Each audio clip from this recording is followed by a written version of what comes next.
அரக்கோணம் வட்டத்தில் ரேஷன் கடைகளுக்கு வழங்கப்படும் அரிசி தரம் மற்றும் எடை குறைவாகவும் இருப்பதாக ரேஷன் கடை விற்பனையாளர்கள் குற்றம் சாட்டியுள்ளனர்.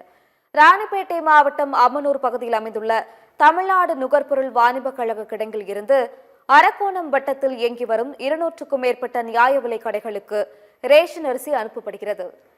இந்நிலையில் ரேஷன் கடைகளுக்கு வழங்கப்படும் அரிசி தரம் மற்றும் எடை குறைவாகவும் இருப்பதாக குற்றம் சாட்டி நுகர்பொருள் வாணிப கழக கிடங்கில் ரேஷன் கடை விற்பனையாளர்கள் வாக்குவாதத்தில் ஈடுபட்டனர்.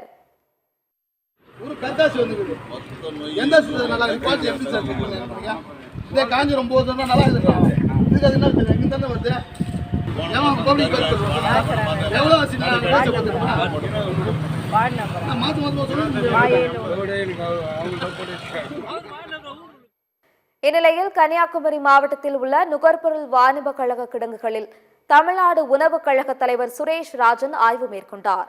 அப்போது பேசிய அவர், தமிழகம் முழுவதும் ரேஷன் கடைகளுக்கு சரியான எடையில் தரமான பொருட்கள் வழங்கப்படுவதாக தெரிவித்தார்.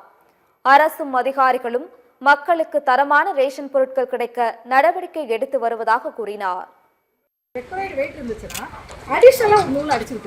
பிரிக்க வேண்டாம். ஏன்னா பிரிச்சு திருப்பி கீழே குட்டி வேஸ்ட் தானே சார். அடிஷனலா நம்ம இந்த மாசம் நூலை மேல அடிச்சிருங்க.